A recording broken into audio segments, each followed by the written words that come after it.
जय माँ लक्ष्मी, जय माँ दुर्गा, हर हर महादेव। दोस्तों, चाहे कुछ भी हो जाए, लेकिन इस बार 19 मार्च चैत्र नवरात्रि से पहले अपने घर जरूर ले आना यह एक पौधा। देखते ही देखते आपकी किस्मत बदल जाएगी। इतना धन और दौलत आएगा कि आप संभाल नहीं पाओगे। आपकी आने वाली 7 पीढ़ियां भी घर बैठे सुख से जीवन बिताएंगी। यदि आप चैत्र नवरात्रि से पहले इस पौधे को अपने घर में ले आते हैं तो उसी दिन से आपके जीवन में चमत्कार होने शुरू हो जाएंगे। भक्तों, आपसे एक छोटा सा अनुरोध है कि इस वीडियो को पूरा जरूर देखें, क्योंकि पूरा देखने पर ही आपको इस उपाय का पूरा लाभ मिलेगा। हम आपको जो उपाय बताएंगे, यदि आपने उसी विधि से कर लिया तो आपको निश्चित रूप से लाभ की प्राप्ति होगी। सच्चे हृदय से जो भी भक्त यह उपाय करता है उसे इसका फल अवश्य मिलता है। जी हाँ भक्तों, आज हम जिस जड़ी बूटी के बारे में बताने जा रहे हैं उसे कई लोग संजीवनी बूटी के समान चमत्कारी मानते हैं। इसलिए इस जड़ी बूटी को साधारण समझने की भूल बिल्कुल भी मत करना। इसके बारे में हम आपको पूरी जानकारी विस्तार से बताएंगे। इसलिए अभी इस वीडियो को लाइक कर दीजिए और कमेंट बॉक्स में लिख दीजिए जय माँ लक्ष्मी, जय भगवान शिव, जय माँ दुर्गा, ताकि सभी देवी देवताओं की कृपा आप पर और आपके पूरे परिवार पर हमेशा बनी रहे। भक्तों, अब जान लेते हैं कि चैत्र नवरात्रि से पहले वह कौन सा पौधा है जिसे घर लाने मात्र से जीवन के सारे कष्ट और दुख दूर हो सकते हैं। दोस्तों, आप हमारी वीडियो में देख सकते हैं यह पौधा दिखने में बहुत साधारण लगता है, लेकिन इसके गुण बिल्कुल भी साधारण नहीं है। यदि यह पौधा आपके घर के आसपास कहीं दिखाई दे तो इसे साधारण पौधा समझकर अनदेखा मत करना। आज हम आपको इसके ऐसे चमत्कारी गुण बताने जा रहे हैं जिन्हें जानकर आप भी हैरान रह जाएंगे।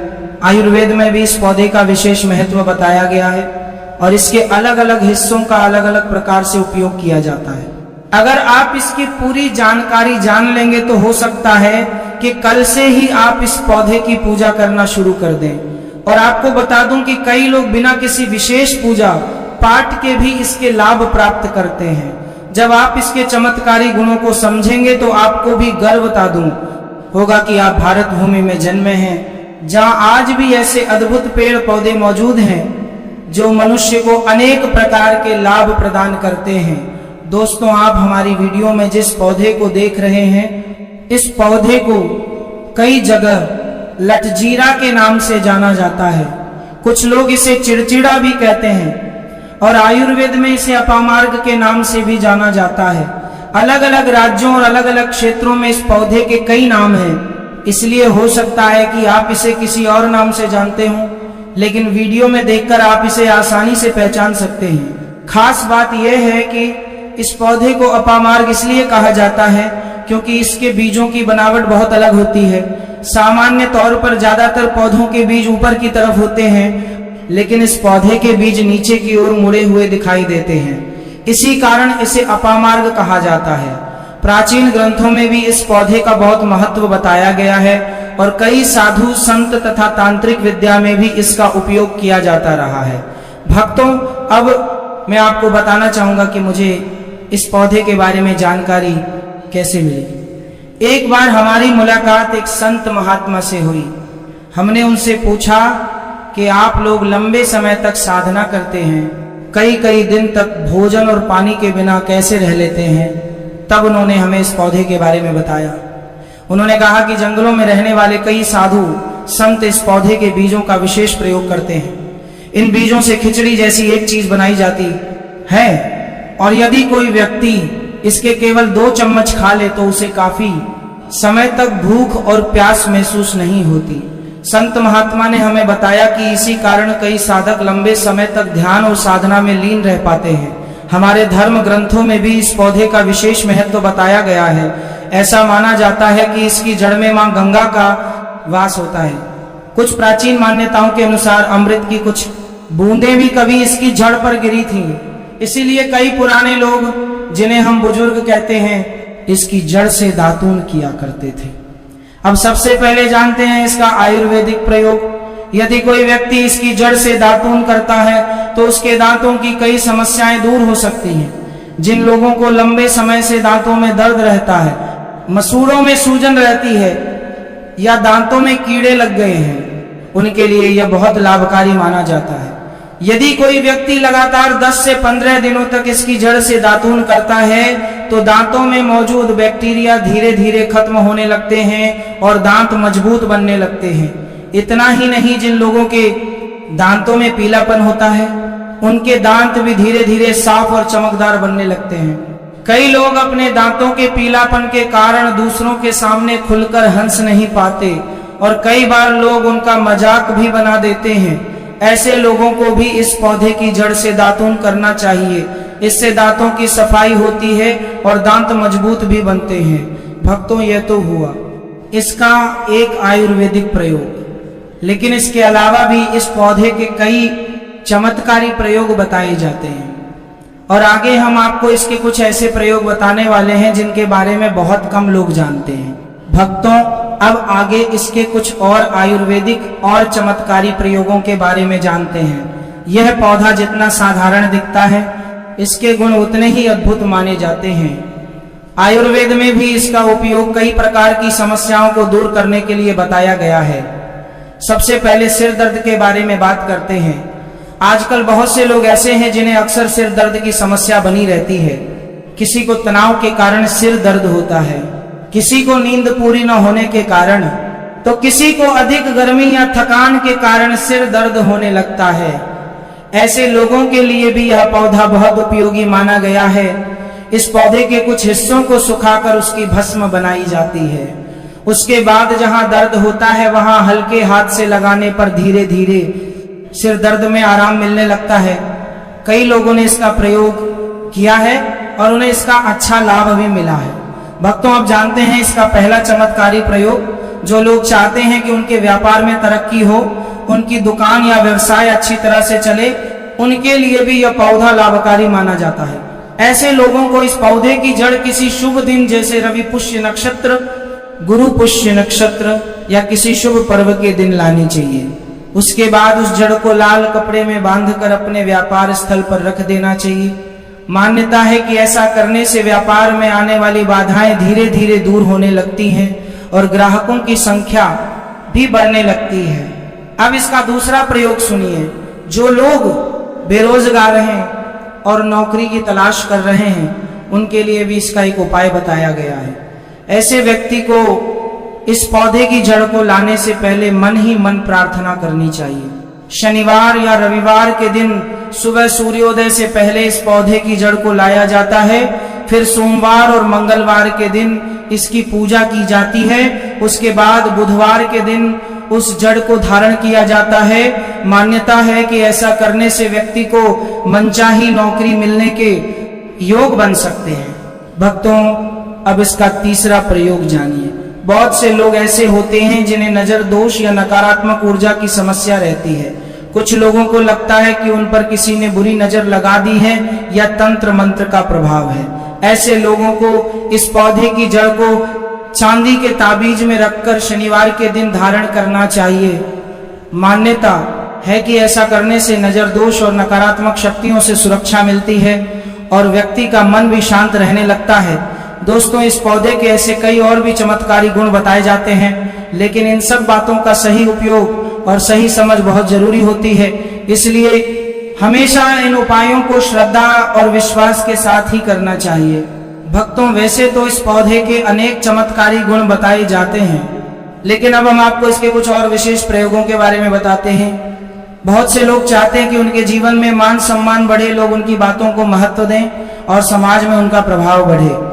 ऐसे लोगों के लिए एक विशेष उपाय बताया गया है। इस पौधे की जड़ और सफेद दूर्वा घास को एक साथ पीसकर उसका तिलक बनाया जाता है। यदि कोई व्यक्ति उस तिलक को लगाकर किसी सभा या महत्वपूर्ण स्थान पर जाता है तो कहा जाता है कि लोग उसकी बातों से प्रभावित होते हैं और उसकी बातों को ध्यान से सुनते हैं। लेकिन भक्तों, यहाँ एक बात अवश्य याद रखें कि किसी भी प्रकार के उपाय का उपयोग हमेशा अच्छे कार्यों के लिए ही करना चाहिए। किसी का बुरा करने के लिए या किसी को कष्ट देने के लिए इन चीजों का प्रयोग करना उचित नहीं माना जाता।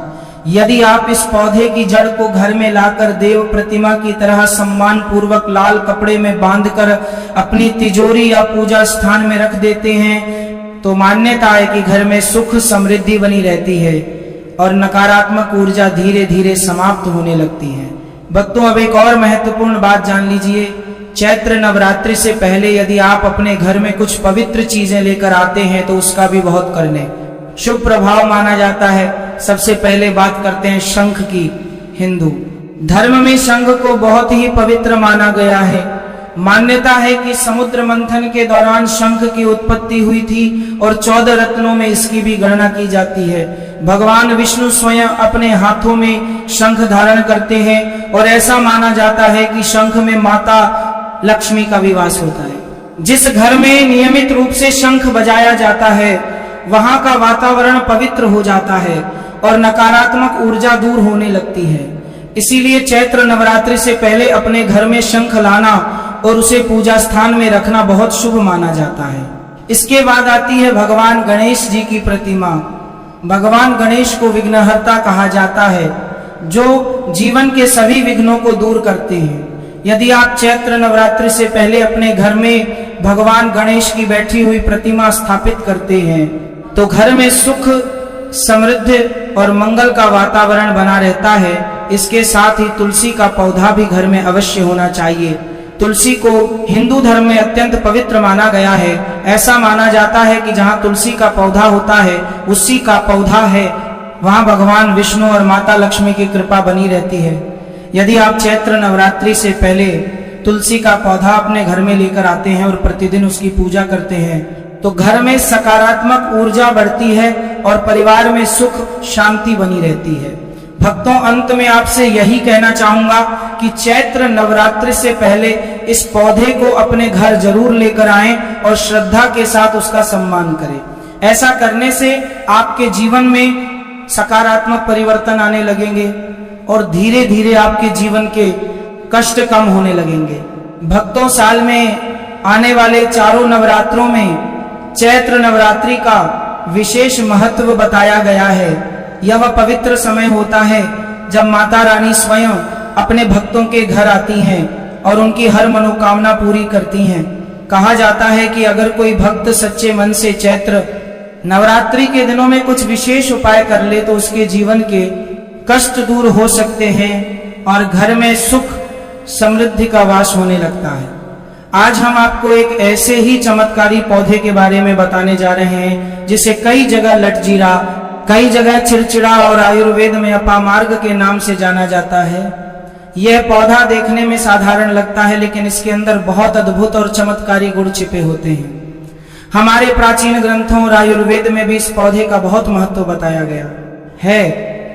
भक्तों, मान्यता है कि यदि चैत्र नवरात्रि के दिनों में लटजीरा के पौधे का सही विधि से प्रयोग किया जाए तो माता लक्ष्मी और माता दुर्गा की विशेष कृपा प्राप्त हो सकती है।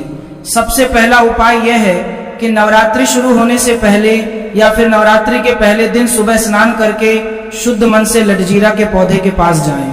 वहां हाथ जोड़कर माता दुर्गा से प्रार्थना करें कि हे माता, मैं आपकी कृपा पाने के लिए इस पौधे को अपने घर ले जा रहा हूँ। कृपया मेरे घर में सुख, समृद्धि और शांति का वास कराएं।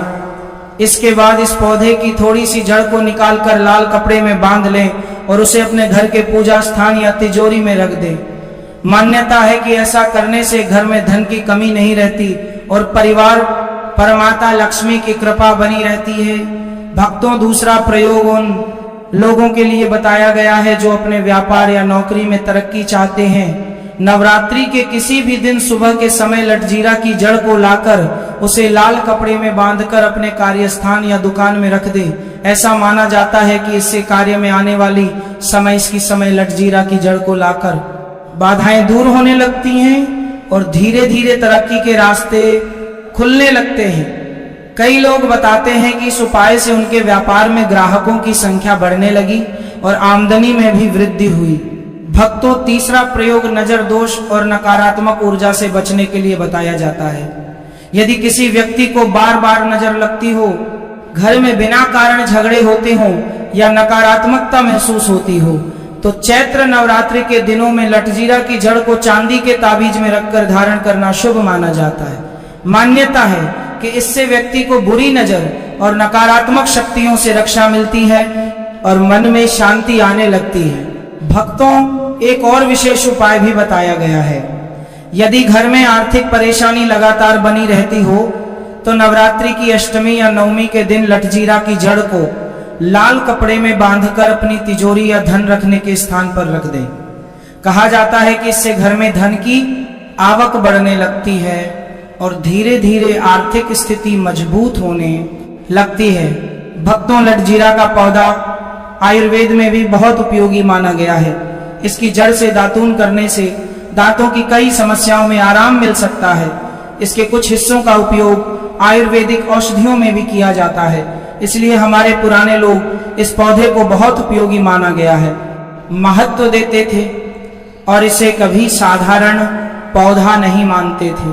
भक्तों, अंत में बस इतना ही कहना चाहूंगा कि चैत्र नवरात्रि के पवित्र दिनों में लटजीरा के पौधे का सम्मान करें और सच्चे मन से माता रानी की पूजा करें। जब भक्त सच्चे दिल से माता का स्मरण करता है तो माता रानी उसकी हर मनोकामना अवश्य पूरी करती है। भक्तों, अब लटजीरा के कुछ और विशेष प्रयोगों के बारे में जानते हैं जो खास तौर पर चैत्र नवरात्रि के दिनों में बहुत शुभ माने जाते हैं। कहा जाता है कि नवरात्रि के समय देवी शक्ति पूरे ब्रह्मांड में विशेष रूप से सक्रिय रहती हैं और इस समय किए गए छोटे छोटे उपाय भी बहुत बड़ा फल दे सकते हैं। भक्तों, एक और विशेष इसकी दोते से अपना पार में दोष को उपाय बताया गया है। यदि किसी व्यक्ति के जीवन में बार बार बाधाएं आती हो, काम बनते बनते बिगड़ जाते हो या मेहनत के बाद भी सफलता नहीं मिल रही हो, तो ऐसे व्यक्ति को चैत्र नवरात्रि के दिनों में लटजीरा के पौधे की जड़ को लेकर उसे लाल कपड़े में बांधकर अपने घर के पूजा स्थान में रखना चाहिए। इसके बाद माता दुर्गा का ध्यान करते हुए रोज सुबह उस जड़ को प्रणाम करें। मान्यता है कि ऐसा करने से धीरे धीरे जीवन की रुकावटें दूर होने लगती हैं और सफलता के रास्ते खुलने लगते हैं। भक्तों, एक और उपाय भी बताया गया है। यदि किसी व्यक्ति को बार बार डर लगता हो, मन अशांत रहता हो या घर में नकारात्मक ऊर्जा महसूस होती हो, तो चैत्र नवरात्रि के किसी भी दिन लटजीरा की जड़ को लाकर घर के मुख्य द्वार के पास लाल कपड़े में बांधकर रख दे। ऐसा माना जाता है कि इससे घर के अंदर आने वाली नकारात्मक शक्तियां दूर रहती हैं और घर में सकारात्मक ऊर्जा का प्रवेश होता है।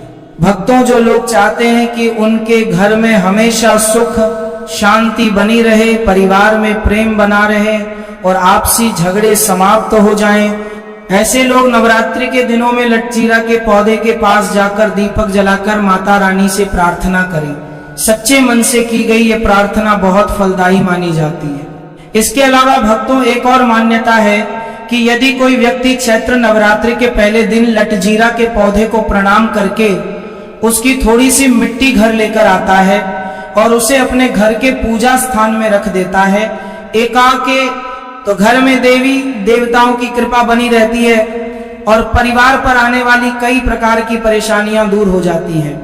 भक्तों, हमारे प्राचीन ऋषि मुनियों ने प्रकृति में मौजूद कई ऐसे पौधों के बारे में बताया है जिनमें अद्भुत शक्ति होती है। लटजीरा का पौधा भी उन्हीं पौधों में से एक माना जाता है, इसीलिए इसे कभी भी साधारण पौधा समझकर अनदेखा नहीं करना चाहिए। भक्तों, अंत में एक बात हमेशा याद रखें कि कोई भी उपाय तभी फल देता है जब उसे श्रद्धा, विश्वास और सकारात्मक भावना के साथ किया जाए। अगर मन में विश्वास हो और माता रानी की भक्ति सच्चे दिल से की जाए तो जीवन के बड़े से बड़े संकट भी दूर हो सकते हैं। माँ दुर्गा केवल उन्हीं लोगों से खुश होती है जो पूरी श्रद्धा और सच्चे दिल से पूजा करते हैं, शास्त्रों का पालन है और व्रत को पूरी निष्ठा से निभाते हैं। पूजा का उद्देश्य दिखावा नहीं बल्कि सच्ची भक्ति और समर्पण होना चाहिए, तभी माँ दुर्गा की कृपा मिलती है। भक्तों, नंबर 2, चरित्रहीन महिलाओं को चैत्र नवरात्रि का व्रत कभी नहीं रखना चाहिए और यह बात उन चरित्रहीन पुरुषों पर भी लागू होती है जो जगह जगह मुंह मारते रहते हैं। जब शरीर की पवित्रता व्यक्ति की खत्म हो जाती है तब वह पापी भी कहलाता है, इसीलिए आपकी पूजा कभी सफल नहीं हो सकती। यह व्रत आप कभी ना रखें। भक्तों, नंबर 3, तलाकशुदा शास्त्रों के अनुसार जो महिला या पुरुष तलाकशुदा है तो वे लोग चैत्र नवरात्रि का व्रत कभी ना रखें। ऐसा करने से माँ दुर्गा कभी खुश नहीं होती। आपकी जानकारी के लिए बता दें, शादी 2 दिलों का बंधन है जिसके बंधन में आजीवन रहना होता है, ना कि अलग अलग। दुर्गा माँ टूटे हुए जोड़े को कभी स्वीकार नहीं करती। टूटे हुए जोड़े का व्रत रखना, पूजा पाठ करना शुभ नहीं माना जाता है, बल्कि दुर्गा माँ तब प्रसन्न होती है जब पति पत्नी बंधन में हो। खास तौर से अगर पति पत्नी अगर साथ में व्रत रखें तो दुर्गा माँ सबसे अधिक प्रसन्न होती हैं और बहुत ही शुभ वरदान देती हैं। ऐसे में दुर्गा माँ बहुत होती है, इसलिए दोनों को मिलकर पूजा पाठ करना चाहिए भक्तों। नंबर 4, मासिक धर्म में भूल कर भी ना रखे व्रत। यदि कोई महिला मासिक धर्म में है तो उसे नवरात्रि का व्रत रखने से बचना चाहिए, क्योंकि मासिक धर्म में जो आपके वस्त्र होते हैं वह अपवित्र हो जाते हैं, इसलिए पूजा पाठ नहीं करना चाहिए। वही अगर उपवास के दौरान मासिक धर्म शुरू हो जाए तो वह इसे जारी रख सकती है। साथ ही जिन महिलाओं ने हाल ही में शिशु को जन्म दिया हो उन्हें भी नवरात्रि का व्रत नहीं करना चाहिए भक्तों। नंबर 5, अगर आपको बार बार गाली देने की आदत है तो आप जितनी जल्दी सके इस आदत को छोड़ दे। अगर दुर्गा माँ को प्रसन्न करना है तो घर में लड़ाई झगड़ा छोड़ दे, क्योंकि जिस घर में लड़ाई झगड़ा होता है उस घर में दुर्गा माँ कभी नहीं आती है। और व्रत में पूजा पाठ करना है तो जुबान से अधिक मीठे बोल ही बोले, ज्यादा कड़वे बोल दुर्गा माँ का अपमान होता है और आप पाप के भागीदार बन जाते हैं। भक्तों, आपकी जानकारी के लिए बता दे कि इन चैत्र नवरात्रि में 9 के 9 दिन माता आपके घर में रहती है, इसलिए आपको घर का माहौल हमेशा सकारात्मक बनाना चाहिए, ब्रह्मचर्य का पालन चाहिए, तभी माता आपके घर में आएंगी। भक्तों, नंबर 6 है, अगर आपको कोई गहरी बीमारी है तो आप इस व्रत को 9 रखें। जैसे उदाहरण के तौर पर शुगर की बीमारी, दिल की बीमारी, हार्ट अटैक, शरीर में कमजोरी होना, चक्कर आना, बीपी का बढ़ जाना, शरीर में दर्द होना, तो आप यह व्रत कभी ना रखें, नहीं तो आपके साथ कुछ भी हो सकता है, इसीलिए सावधान रहें। नंबर 7, जो महिलाएं अपने पति का अपमान करती हैं वे व्रत ना ही रखें तो अच्छा है, क्योंकि ऐसी महिलाओं की पूजा माँ दुर्गा का भी स्वीकार नहीं करती, बल्कि घोर पाप लगता है। नवरात्रि के इन 9 दिनों में ब्रह्मचर्य का पालन करना चाहिए। इन 9 दिनों में काले कपड़े पहनने से बचना चाहिए। साथ ही व्रत रखने वालों को दिन में सोने से परहेज करना चाहिए। इन बातों का पालन करने से सकारात्मक ऊर्जा प्राप्त होती है और माँ दुर्गा की कृपा बनी रहती है। भक्तों, आगे की जानकारी बताने से पहले आपसे एक रिक्वेस्ट करते हैं कि अगर आप इस चैनल धर्म साधना टीवी पर नए हैं तो चैनल को सब्सक्राइब करके वीडियो को एक लाइक जरूर करें। साथ ही भक्तों, सच्ची श्रद्धा से कमेंट बॉक्स में लिखें जय मां लक्ष्मी। मां लक्ष्मी के लिए एक लाइक तो बनता है। भक्तों, अब बात करते हैं दुर्गा मां को नवरात्रि में कौन सी चीजें चढ़ाना चाहिए और कौन सी चीजें भूलकर भी नहीं चढ़ाना चाहिए। भक्तों, भूलकर भी दुर्गा मां को यह चीज कभी अर्पित मत करना, नहीं तो सारी जिंदगी बर्बाद रहोगे, जिंदगी भर रोने के सिवा कुछ नहीं मिलेगा। भक्तों, नंबर 1, नारियल हिंदू धर्म में नारियल को सुख, समृद्धि, धन, श्रद्धा और सम्मान का सूचक माना जाता है। नारियल को श्रीफल भी कहा जाता है। नारियल का हर मांगलिक कार्य में विशेष महत्व होता है। जैसे कि हम सभी जानते हैं कि दुर्गा माँ के कई मंदिरों में नारियल से बलि भी दी जाती है और दुर्गा माँ के पूजन में नारियल का इस्तेमाल हम सभी करते हैं। खासकर कलश की स्थापना नारियल रखकर ही की जाती है। दुर्गा माँ के पूजन में हम नारियल इस्तेमाल करते समय कुछ गलतियां कर बैठते हैं। नारियल कई प्रकार के होते हैं, एक हरा दूसरा सूखा जिसके अंदर पानी होता है। जिस नारियल के अंदर पानी होता है माँ रानी के पूजन में सदैव पानी वाला और जटा वाला नारियल ही अर्पित करें। कलश स्थापना में साबुत नारियल होना चाहिए, नारियल चटका हुआ या टूटा हुआ नहीं होना चाहिए, क्योंकि साबुत नारियल ही पूर्ण और पवित्रता का प्रतीक होता है। साबुत नारियल ही सुख समृद्धि का प्रतीक होता है। साबुत नारियल को ही श्रीफल यानी कि माँ लक्ष्मी का फल कहा जाता है। चैत्र नवरात्रों में दुर्गा माँ के कलश की स्थापना करते समय जटा वाला और पानी वाला नारियल ही कलश पर स्थापित करना चाहिए। साथ ही यह ध्यान रखना चाहिए कि नारियल को सदैव कलश के नीचे लेटाकर रखना चाहिए। घट स्थापना यानी कलश स्थापना करते समय कभी भी नारियल को खड़ा करके नहीं रखा जाता, नारियल को सदैव लेटा कर ही कलश के ऊपर रखा जाता है। साथ ही नारियल को स्थापित करने से पहले आप नारियल को लाल कपड़े में लपेटकर आप नारियल को के ऊपर स्थापित करें।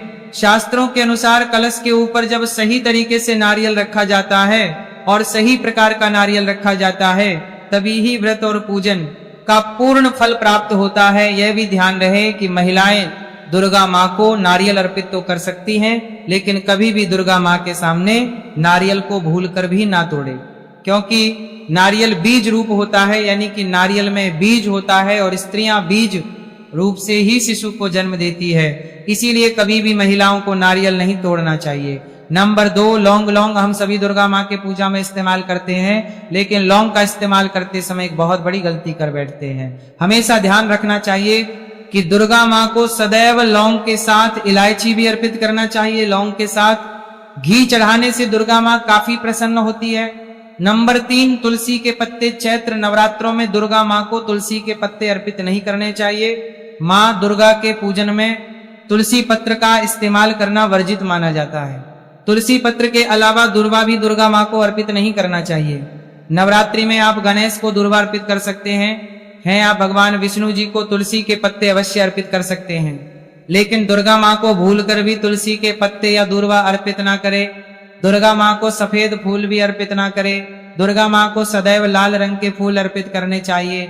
लाल रंग के फूल दुर्गा माँ को अति प्रिय है। खासकर दुर्गा माँ को गुलाब और कमल के फूल अति प्रिय है। भक्तों, चैत्र नवरात्रि आने वाली है, बस कुछ ही दिन बाद चैत्र नवरात्रि प्रारंभ हो जाएंगे।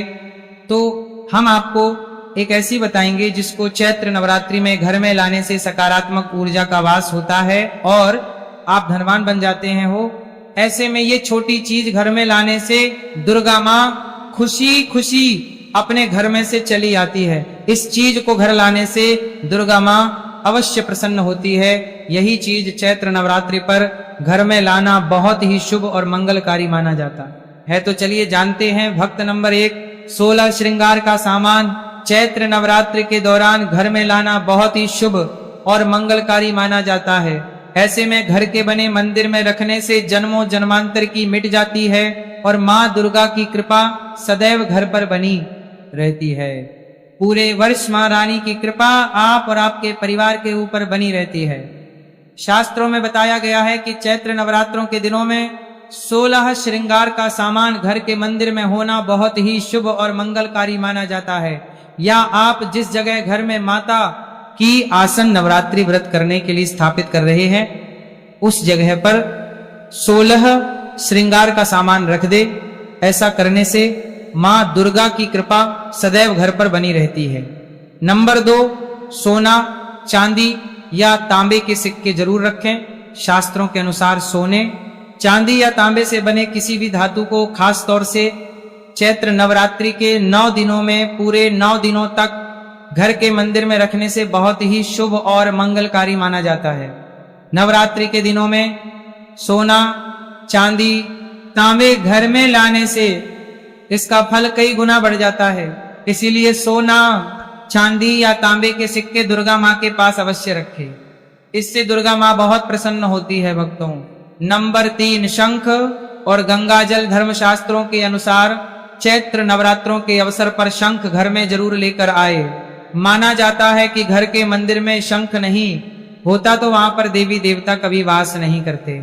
शंख का सनातन धर्म में बहुत ही बड़ा महत्व होता है। नियमित शंख को बजाने पर कई गुना सकारात्मक ऊर्जा प्राप्त होती है और नकारात्मकता ऊर्जा को नष्ट करती है। धन की देवी माँ लक्ष्मी अति प्रसन्न होती है। वही धर्म शास्त्रों के अनुसार जिस घर के मंदिर में गंगाजल नहीं होता तो वह घर अपवित्र माना जाता है। गंगाजल मंदिर में अवश्य रखा होना चाहिए। यदि आप घर में गंगाजल लाने में असमर्थ हैं तो अपने आसपास पवित्र स्थान, किसी तीर्थ स्थान का पानी लाकर घर में रखे। भक्तों, नंबर 4, मोरपंख। चैत्र नवरात्रों में मां सरस्वती का प्रिय मोरपंख घर लाकर घर के मंदिर में रखने से कई सारे फायदे हैं। खास तौर से चैत्र नवरात्रों के दिनों में मंदिर में मोरपंख जरूर रखे। ऐसा करने से मां दुर्गा बहुत प्रसन्न होती हैं। भक्तों, अब हम जानते हैं नवरात्रों के दौरान हमें क्या नहीं खाना चाहिए और क्या नहीं पीना चाहिए और कौन सा फल खाने से व्रत संपूर्ण और सफल हो जाता है।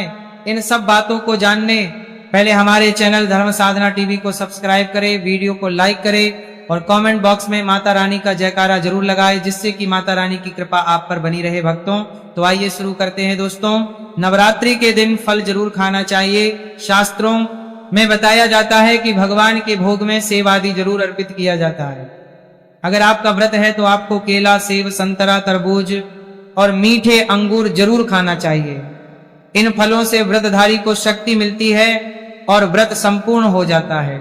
शास्त्रों में बताया है कि नवरात्रों के दिनों में सीताफल जरूर खाना चाहिए। सीताफल खाने से 5 से 15 ऐसी बीमारियां हैं जो खत्म हो जाती है।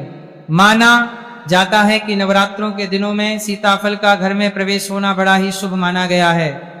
सीताफल खाने से नवरात्रि का व्रत सफल हो जाता है, क्योंकि इसमें माता सीता और राम भगवान का आशीर्वाद मिला हुआ होता है। कहा जाता है कि जो नवरात्रि के दौरान सीताफल खाता उसे दुखों का सामना नहीं करना पड़ता। सीताफल आपको जरूर खाना चाहिए भक्तों। नवरात्रि के 9 दिन दुर्गा माता को समर्पित होते हैं। नवरात्रि के 9 दिन माता रानी के 9 अलग अलग स्वरूपों का पूजन किया जाता है। नवरात्रि के 9 दिनों में माता रानी को अलग अलग स्वरूप के हिसाब से अलग अलग प्रकार के भोग अर्पित किए जाते हैं। लेकिन क्या आप जानते हैं, कुछ ऐसी वस्तुएं हैं जिन्हें नवरात्रि के दौरान भूलकर भी माता रानी को अर्पित नहीं करना चाहिए। अगर इन वस्तुओं को आप गलती से भी माता रानी को अर्पित कर देते हैं तो आपको व्रत और पूजन का पूर्ण लाभ नहीं होगा। इसीलिए माता रानी कृपा प्राप्त करने के लिए आपको यह जानना अति आवश्यक है कि वह कौन सी ऐसी वस्तु है जो माता रानी के पूजन में भूलकर भी इस्तेमाल नहीं करना चाहिए। तो आइए भक्तों, वीडियो को प्यारा सा एक लाइक करते हुए और कमेंट बॉक्स में मांग का जयकारा लगाते हुए वीडियो को शुरू करते हैं। भक्तों, सबसे पहली बात, चैत्र नवरात्रि के दौरान शादीशुदा महिलाओं को या किसी भी महिला को एकदम सफेद रंग के कपड़े पहनकर पूजा पाठ नहीं करना चाहिए। साथ ही साथ एकदम काले रंग के कपड़े पहनना चाहिए। इससे पूजा व्रत आदि खंडित हो जाती है, क्योंकि रंग को शोक का प्रतीक माना गया है।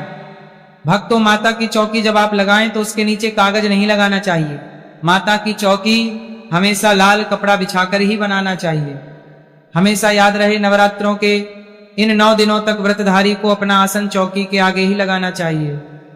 और यदि आपने नवरात्रि में माता की चौकी स्थापित की है और ज्वारे बोए हैं तो उसे नवरात्रों के दौरान अकेला नहीं छोड़ना चाहिए। ऐसा करना बहुत ही अशुभ माना जाता है।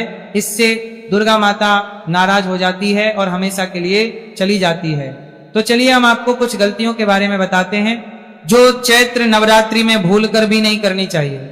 दोस्तों, चैत्र नवरात्रि के पहले ही मंदिर की अच्छी तरह से सफाई कर लें।